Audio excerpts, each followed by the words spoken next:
قول کوئی بھی عمل نیت کے بغیر معتبر نہیں.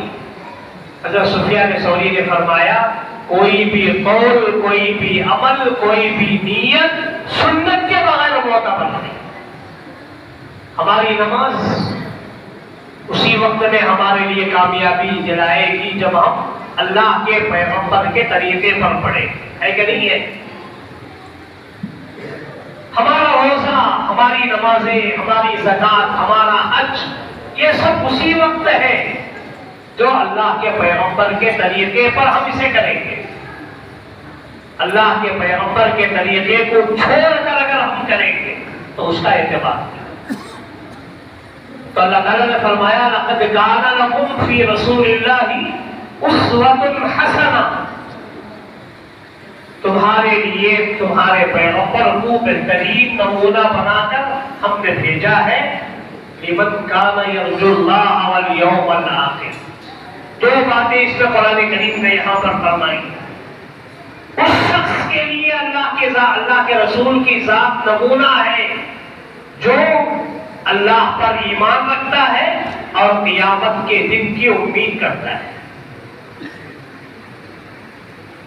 ایسے لوگوں کے لیے اللہ کے پیغمبر صلی اللہ علیہ وسلم کی ذات بالکل نمونہ ہے. ہر طریقہ اللہ کے نبی نے ہمیں بتایا کہ نہیں بتایا؟ کھانے پینے کا، نماز روزے کا، عبادات، معاشرت، اخلاقیات، تنہائی میں زندگی کیسے گزارے، معاشرے میں کیسے زندگی گزارے، سب کچھ. ایک صحابی ہے حضرت سلمان فارسی رضی اللہ عنہ. کیا نام؟ حضرت سلمان فارسی رضی اللہ عنہ بڑے فضائل کے صحابی ہیں. وقت نہیں ہے، اب شاید وقت ختم ہو رہا ہے، آپ بھی تھکے ماندے لگ رہے ہیں. ورنہ حضرت سلمان فارسی کا واقعہ حدیث کی کتابوں میں بڑا لمبا چوڑا بیان کیا گیا. صرف ایک دو باتیں عرض کر کے آگے بڑھتا ہوں. حضرت سلمان فارسی کی عمر ایک روایت کے اعتبار سے 250 سال تھی اور ایک روایت کے اعتبار سے 350 سال تھی. ہر مذہب کو حضرت سلمان فارسی نے دیکھا تھا. اللہ کے رسول نے ایک مرتبہ ان کو دیکھ کر کہا اے سلمان، پوری دنیا تو جنت کی مشتاق ہے، پورے لوگ جنت کے مشتاق ہیں، لیکن جنت تمہاری مشتاق ہے. یا سلمان ان الناس یشتاقون الی الجنہ وان الجنۃ تشتاق الیہ. سلمان، پورے لوگ جنت کے مشتاق ہیں لیکن جنت تمہاری مشتاق ہے. ایسے بڑے فضائل کے صحابی. ایک مرتبہ جا رہے تھے، توجہ فرمائیں، تو ایک یہودی نے ان سے کہا سلمان کیا بات ہے؟ انی لاوا صاحبکم یعلمکم دینکم حتی القراءۃ. ترمذی کی روایت ہے. فرمایا کہ سلمان، میں کیا دیکھتا ہوں کہ تمہارے نبی تم کو پیشاب پیخانے کے طریقے بھی بتاتے ہیں. کیا کہا؟ پیشاب پیخانے کا طریقہ بھی تمہارے نبی بتاتے ہیں. یعنی اتنی معمولی چیزیں بھی تمہیں بتاتے ہیں. طنز کے طور پر حضرت سلمان فارسی رضی اللہ عنہ نے کہا بھلا اجل کیوں نہیں، بالکل ہمارے پیغمبر تو ایسے ہیں، ایسے اعلیٰ ہے کہ پیشاب پڑھانے کے طریقے کے لیے بھی کسی غیر کا ہمیں محتاج نہیں بنایا. اس کا بھی طریقہ بتایا کہ مسلمان اگر سنت رسول کے مطابق استنجا کرتا ہے تو وہ بھی اس کے لیے عبادت ہوتی ہے. جانے سے پہلے دعا پڑھ کر جاؤ، واپس آنے کے بعد دعا پڑھو. آج کل لوگ بہت ساری مصیبتیں، اس گھر میں جنات پکڑ لیے، یہ عورت کو جنات پکڑ لیے، وہ مرد کو جنات پکڑ لیے. ہوتا ہے کہ نہیں ہوتا؟ یا انڈیا میں جنات نہیں شاید، بنگلور میں سننے کو ملتا ہے. فلاں ایسا یہاں بھی نہیں. اللہ کے رسول نے فرمایا جب استنجے کے لیے جاؤ تو سر پر کپڑا ڈال کر جاؤ. اللہم انی اعوذ بک من الخبث والخبائث. شریر جنات سے پناہ مانگنے کا حکم دیا گیا۔ نہ آج اسے ہمارے مردوں کو خیال ہے، نہ ہماری عورتوں کو خیال ہے۔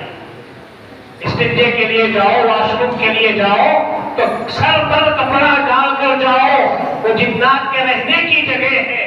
ایسے ہی بے تحاشا چلے جاتے ہیں، پھر اس کے بعد واپس باہر آنے کے بعد مصیبت اٹھاتے ہیں، کبھی اس کو یہ تکلیف وہ تکلیف۔ سنت رسول پر اگر ہم نے عمل کر لیا ہوتا، حضور نے بتایا کہ جب جاؤ تو پہلے کون سا پیر اندر رکھ کر جانا چاہیے؟ دایاں کہ بایاں؟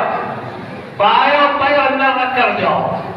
کون سی مبارک جگہ ہم جا رہے ہیں؟ مجبوری کے لیے جا رہے ہیں، اس لیے بایاں پیر اندر رکھ کر جاؤ، اور جب واپس آؤ تو دایاں پیر باہر رکھ کر آؤ، دعا پڑھو۔ واپس آنے کے وقت بھی کیا دعا پڑھتے ہیں؟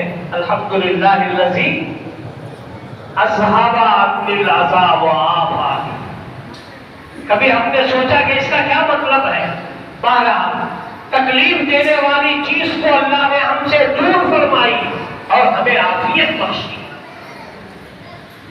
حضرت مرزا مظہر جانا رحمت اللہ علیہ، دیکھو اللہ والے بھی کیسے ہوتے ہیں، سنتوں پر کس طریقے سے عمل کرتے ہیں۔ لوگ آج چاہتے ہیں کہ میں بھی اللہ کا ولی بن جاؤں۔ حضرت خواجہ معین الدین چشتی اجمیری رحمت اللہ علیہ کی تاریخ لکھی کسی انگریز نے، اس نے لکھا، مجھے تعجب ہوتا ہے ہندوستان کے اس کونے میں سونے والے اس مرد مجاہد پر جو سو تو رہا ہے ہندوستان کے ایک کونے میں، لیکن حکومت کر رہا ہے پوری دنیا کے انسانوں کے دلوں پر۔ غیر بھی اگر وہاں پر جاتا ہے تو احترام سے جاتا ہے۔ ان اولیاء کرام کے پاس کیا چیز تھی؟ یہی سنت رسول۔ حضرت خواجہ معین الدین چشتی اجمیری رحمت اللہ علیہ کے بارے میں انتقال کا وقت جب قریب آیا تو ایک مرتبہ حضرت کی آنکھوں میں آنسو آ گئے۔ کسی نے پوچھا کہ حضرت آپ کیوں رو رہے ہیں؟ فرمایا، مجھے ایسا محسوس ہوتا ہے کہ میرا آخری وقت ہے۔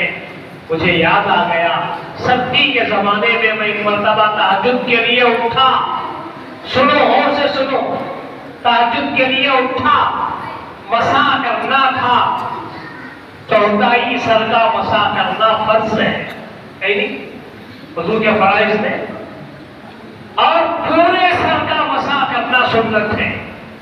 مسا کرنا، ہاتھ پھیرنا۔ فرمانے لگے کہ جلدی میں نے صرف فرض پورا کر لیا، سنت کو میں بھول گیا۔ اب مجھے یاد آ رہا ہے اللہ کے پیغمبر کا چہرے انور مجھے دکھایا جائے گا، اب مجھے پوچھا جائے گا تو میں کیا جواب دوں گا کہ اے آقا، میں نے زندگی میں ایک مرتبہ آپ کی سنت کو چھوڑ دیا۔ روزانہ کتنے فرض ہم لوگ غارت کر رہا تھے معلوم نہیں۔ کبھی خیال آیا؟ کچھ خیال ہمیں نہیں آتا۔ تو میں عرض کر رہا تھا،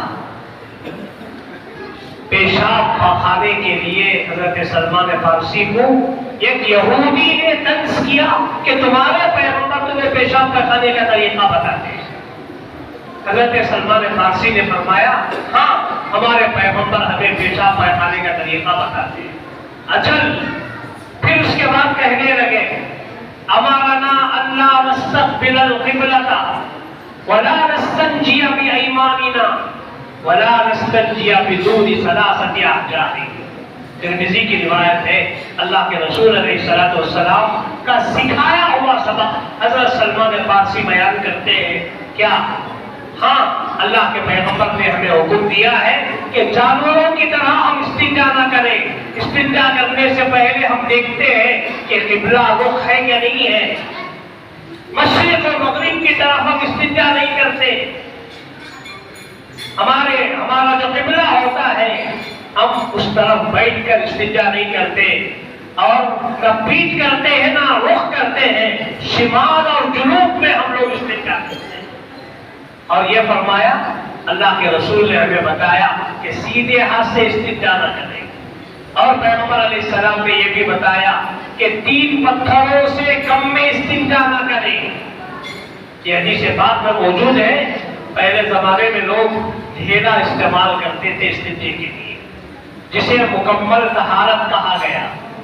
توجہ ایک بات کی طرف میں توجہ دلانا چاہتا ہوں، پہلے زمانے میں لوگ ڈھیلے استعمال کرتے تھے، مسجدوں میں بھی رکھے جاتے تھے ڈھیلے۔ اب اللہ کے لیے آپ مسجدوں میں ڈھیلے مت لائیے۔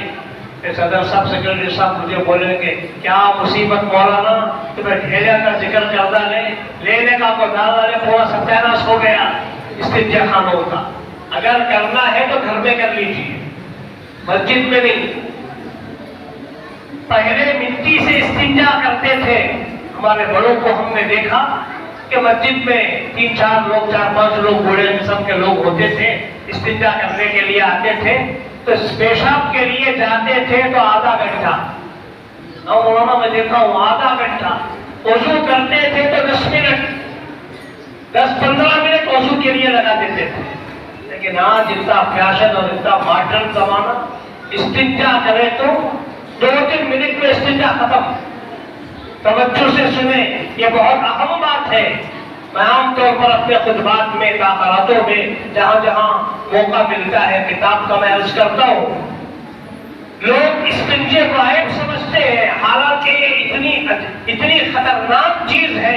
اللہ کے رسول علیہ السلام نے فرمایا، مسلم کی روایت ہے، اللہ کے پیغمبر کا گزر ہو رہا تھا 2 قبروں پر، آپ نے فرمایا ان میں سے ایک کو عذاب قبر ہو رہا ہے پیشاب کی ناپاکی کی بنا پر، دوسرے کو چغلخوری کی بنا پر۔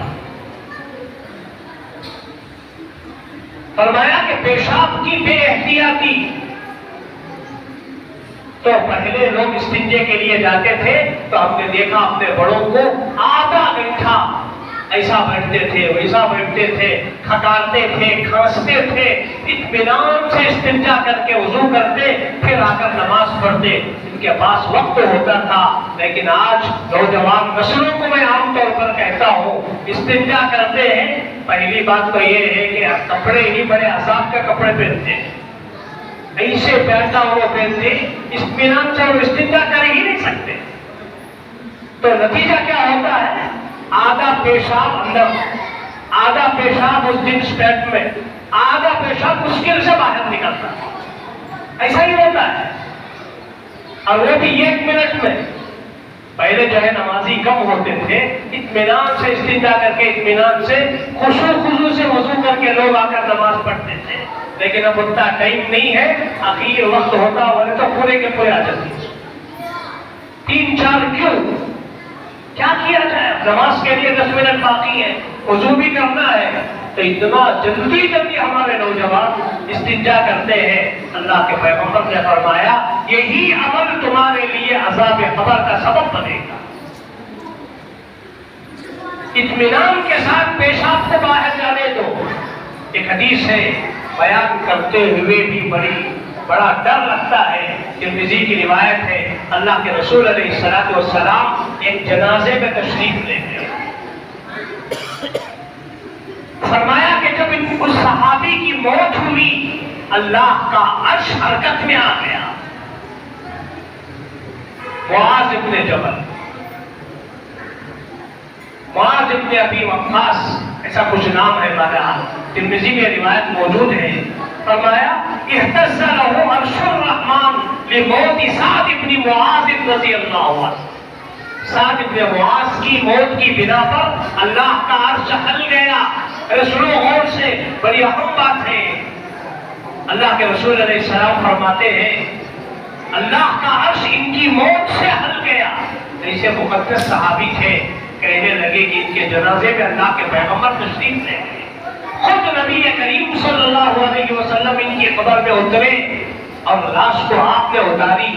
فرمایا ایسا وقت آیا کہ اللہ کے نبی انگلیوں کے بل چلنے لگے، ایک وقت ایسا آیا اللہ کے نبی مسکرانے لگے، صحابہ دیکھ رہے ہیں، اس سے پہلے کبھی ایسا موقع نہیں ہوا۔ ایک موقع ایسا آیا کہ اللہ کے نبی صلی اللہ علیہ وسلم آخر میں رونے لگے، آپ کی آنکھوں سے آنسو آ گئے۔ اللہ کے نبی جب اوپر آئے، صحابہ نے پوچھا سرکار کیا بات ہے، عجیب و غریب آج آپ نے عمل کیا، اس سے پہلے ہم نے ایسا نہیں دیکھا تھا، آپ چل رہے تھے تو انگلیوں کے بل کہنے لگے ارے یہ اتنا خوش نصیب صحابی ہے کہ اس کے جنازے میں جنت سے حوریں آئی تھی، فرشتے آئے تھے، ایسا نورانی منظر تھا کہ مجھے چلنے کے لیے قبر میں جگہ ہی نہیں تھی۔ پھر کہنے لگے کہ سرکار آپ مسکرا بھی رہے تھے، تو کہنے لگے کہ پھر اس کے بعد آپ رو بھی رہے تھے، کہنے لگے کہ بہت اچھے منظروں کو دیکھ کر مجھے خوشی ہو گئی، میں رو اس لیے رہا تھا، آخر میں میں نے دیکھا ایسا صحابی جس کی موت پر اللہ کا عرش حرکت میں آ گیا، لیکن جب میں نے دیکھا کہ آخر میں اسے قبر میں رکھ کر جب میں اوپر آ رہا تھا قبر تنگ ہو رہی تھی، قبر تنگ ہو رہی تھی۔ شارحین ترمذی نے لکھا ہے اللہ کے رسول علیہ السلام صحابہ کو لے کر فوراً ان کے گھر گئے، پوچھا صبح سے شام تک ان کا عمل کیا تھا؟ بیوی نے کہا سرکار وہ بڑے نیک تھے، رات میں روزہ بھی رکھتے تھے، رات میں نمازیں بھی پڑھتے تھے، صوم و صلاۃ کے بڑے پابند تھے۔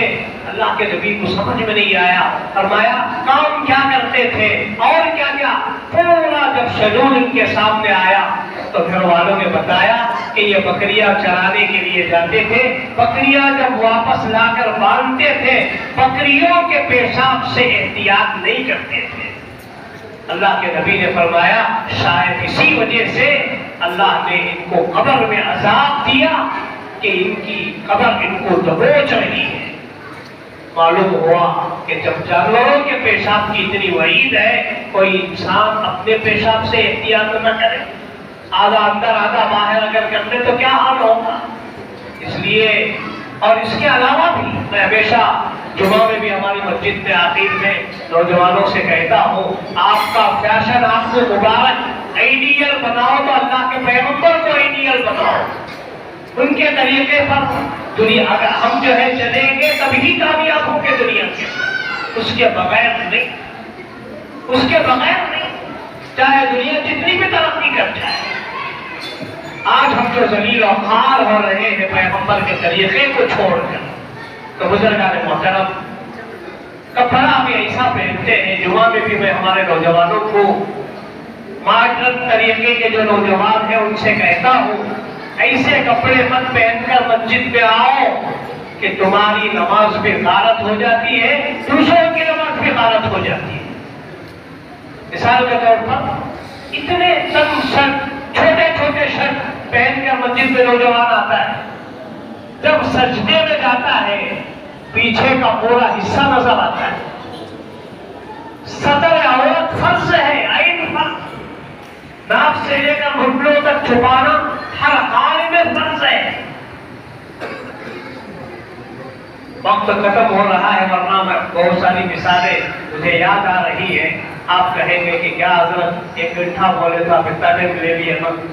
بہرحال آخری بات ہے عرض کر رہا ہوں، فرمایا ستر عورت فرض ہے ہر حال میں، خود بھی اپنی نماز کی حفاظت کرے، دوسروں کی نماز کو بھی غارت نہ کرے، ایسے کپڑے آپ پہن کر مسجد میں نہ آئے جس کی وجہ سے دوسروں کی نماز برباد ہو جاتی ہے۔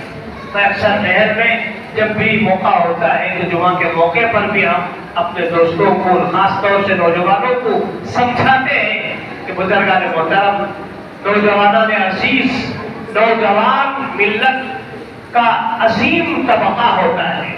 نوجوان اگر سدھر جاتے ہیں، خالد ابن ولید جیسے، سلطان صلاح الدین جیسے نوجوان اگر آج پیدا ہو جائے تو ہمارا معاشرہ بالکل سدھر جائے گا۔ نوجوانوں کو سدھرنے کی ضرورت ہے۔ آج جس موڑ پر ہمارا ملک ہندوستان جا رہا ہے، آج ہماری بیٹیاں کتنی محفوظ ہیں، ہماری بہنیں کتنی محفوظ ہیں۔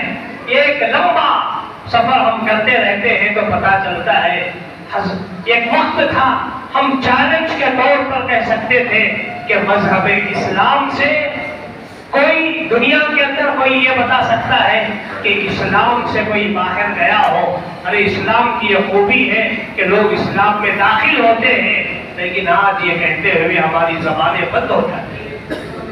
ہماری بچیاں، ہماری بہنیں اور ہماری بیٹیاں اسکول اور کالج کے نام پر کیا کیا آج کر رہی ہیں، بڑا افسوس ہوتا ہے۔ خبریں ہمیں ملتی ہیں، ایک لڑکی جسے ماں باپ نے 18 سے 20 سال 25 سال، جس کا نام عائشہ ہے، خدیجہ ہے، فاطمہ ہے، زینب ہے، صحابیات کے نام ہے، بولتے ہوئے زبان لڑکھڑاتی ہے، دماغ بھی سوچنا بند کر دیتا ہے۔ کیا ہماری تربیت اتنی کمزور تھی؟ اسلام کی گود میں پیدا ہونے والی بچی، ہماری بیٹی، ہماری بہن، ایسی تربیت کیا ہم نے اس کی کہ جب سن بلوغ کو پہنچتی ہے، بالغ ہو جاتی ہے، کالج کے نام پر، ترقی کے نام پر، آزادی کے نام پر آج کیا ہو رہا ہے؟ اس مذہب اسلام کو چھوڑ کر غیر کا دروازہ کھٹکھٹایا جا رہا ہے۔ کتنی ایسی ہماری بچیاں ہیں اسلام کو چھوڑ کر کفر اختیار کر رہی ہیں، تو کیا ہم اس کے ذمہ دار نہیں ہیں؟ کیا جواب دیں گے اللہ کو روز قیامت سے؟ اس کی وجہ یہ ہے کہ ماں باپ نے سیرت رسول کو، سیرت النبی کو، اسلام کی تعلیمات کو، نعوذ باللہ کبھی کبھار لڑکیاں جب بڑی ہو جاتی ہیں تو کفریہ کلمات ان کی زبان پر آ جاتی ہیں، آ جاتے ہیں، یہ کہنے پر بھی وہ خاموش نہیں رہتی، ارے ہم کو اسلام میں مزہ نہیں آتا، ہم کو مزہ تو کفر میں آتا ہے۔ ایسی بھی باتیں سننے کو ملتی ہیں۔ اس کے لیے ذمہ دار کون ہے؟ ہم سب ذمہ دار ہیں، ماں باپ ذمہ دار ہیں، بھائی بہن ذمہ دار ہیں۔ آج ہمیں آپسی لڑائی کے لیے فرصت نہیں ہے، کہاں گھر کو دیکھیں گے؟ میں ہمیشہ کہا کرتا ہوں، جمعہ کے خطبات میں بھی ہماری مسجد میں کہتا ہوں، آج ہم کو موبائل سے فرصت نہیں ہے، باہر کی دنیا سے فرصت نہیں ہے۔ کوئی باپ اپنے بچے کو بٹھا کر بات کرنے کے لیے آمادہ نہیں، بیوی کو وقت دینے کے لیے آمادہ نہیں، بچوں کو وقت دینے کے لیے آمادہ نہیں۔ بچوں کے اندر اخلاق پیدا ہوں گے تو کیسے پیدا ہوں گے؟ روزانہ گھر کے اندر فضائل کی تعلیم ہو، اخلاق نبوی کی تعلیم ہو، سیرت پر بڑی بڑی کتابیں موجود ہیں۔ حضرت مولانا یوسف صاحب رحمۃ اللہ علیہ نے حیات الصحابہ لکھا، جس کے اندر کیسے کیسے واقعات ہیں، ہر زبان میں وہ کتابیں ملتی ہیں۔ بیٹھ کر گھروں کے اندر سب میاں بھی، بیوی بھی، بچے بھی، بچیاں بھی پڑھیں، ان کے مجاہدات، ان کی قربانیاں، ایمان کیا ہے، اخلاق کیا ہے۔ جب ہم پڑھیں گے تو انشاءاللہ العزیز کوئی ایمان چھوڑ کر کفر اختیار کرنا اس کے لیے بہت ہی مشکل ہو جائے گا، اور وہ کبھی نہیں چاہے گی اگر ہم یہ کام کریں گے، ورنہ وہ دن دور نہیں ہے کہ گھروں کے گھر کفر اختیار کر لیں۔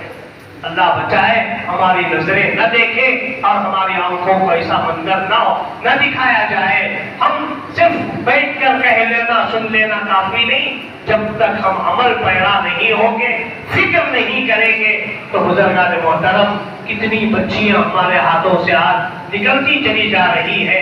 سووں کی تعداد میں نہیں، ہزاروں کی تعداد میں ہماری بچیاں اسلام کو الوداع کہہ کے کفر اختیار کر رہی ہیں۔ اللہ کے رسول علیہ السلام نے فرمایا، کلکم راعٍ وکلکم مسئول عن رعیتی، تم میں سے ہر ایک ذمہ دار ہے اپنے ماتحت لوگوں کا۔ روز قیامت میں تم سے پوچھا جائے گا، باپ کو بیٹیوں کے بارے میں، شوہر کو بیوی کے بارے میں، اور اپنے ماتحتوں کے بارے میں تم نے ان کا کتنا دین کا خیال رکھا۔ اس لیے بزرگان محترم، آج کی اس مبارک جلسے سے میں آپ کو یہ پیغام دینا چاہتا ہوں کہ ہم اپنا آئیڈیل کسی فلم ایکٹر کو نہیں، کسی کھیل کے کھلاڑی کو نہیں، اور دنیا کے کسی انسان کو نہیں، بلکہ اپنے پیغمبر جناب محمد رسول اللہ صلی اللہ علیہ وسلم کو اپنا آئیڈیل بنائیں۔ اور جہاں تک ہو سکتا ہے، اگر زندگی میں غموں سے نجات چاہتے ہو تو کم از کم روزانہ 100 مرتبہ درود شریف پڑھو، اللہ کے نبی صلی اللہ علیہ وسلم پر درود کا نظرانہ بھیجو۔ کتنے ایسے خوش نصیب اللہ کے بندے ہیں جو روزانہ ہزاروں کی تعداد میں اللہ کے پیغمبر پر درود پڑھتے ہیں۔ کم از کم ہم تھوڑا تھوڑا پڑھیں۔ اللہ کے نبی نے فرمایا، جو کوئی میرا ذکر کرتا ہے اللہ تعالیٰ اسے سب سے پہلے سکون عطا فرما دے۔ غموں سے نجات دیتے ہیں۔ اس مجلس سے میں آپ کو یہ پیغام دینا چاہتا ہوں کہ زیادہ پڑھتے ہیں تو بہت اچھی بات ہے، اور شروع سے اگر آپ پڑھ رہے ہیں، آپ کی عادت ہے تو بہت اچھی بات ہے، ورنہ ہم آج سے ہی شروع کریں کہ کم از کم سونے کے وقت 100 مرتبہ درود شریف پڑھنے کی عادت ڈالیں گے، بہت جلد اللہ کے پیغمبر کے دربار میں ہم حاضر ہوں گے، اللہ کے رسول علیہ السلام کا بلاوا آ جائے گا کہ ہم بھی آقا کے دربار میں جائیں۔ ارے جتنے ایسے خوش نصیب بندے ہیں، ہم نے خود دیکھا مدینہ پاک میں، سامنے روضہ نبوی کے سامنے مواضحہ شریف میں آتے آتے آنکھوں سے قطاریں بہ جاتی ہیں، بل بلاتے ہیں، بے ہوش ہو جاتے ہیں، آقا کے سامنے آنے کی ہمت نہیں کرتے۔ یہ سوچ کر کہ اللہ کے نبی نے فرمایا دنیا میں کوئی جہاں کہیں بھی میرے اوپر درود پڑتا ہے فرشتے لا کر پہنچاتے ہیں، لیکن یہاں آ کر کوئی میرا امتی مجھ پر درود بھیجتا ہے، میں اس کا جواب خود دیتا ہوں۔ کتنی بڑی سعادت مندی ہے۔ اللہ کے خوش نصیب بندے ایسے بھی دنیا میں گزرے ہیں جو وہاں اللہ کے نبی کے جواب کو اپنے کانوں سے بھی سنتے ہیں۔ اتنی طاقت ہم اپنے اندر پیدا کریں، زیادہ سے زیادہ درود شریف پڑھیں، اللہ کے پیغمبر کو اپنا آئیڈیل بنائیں۔ بتاؤ کون کون اب سے درود شریف کم از کم 100 بار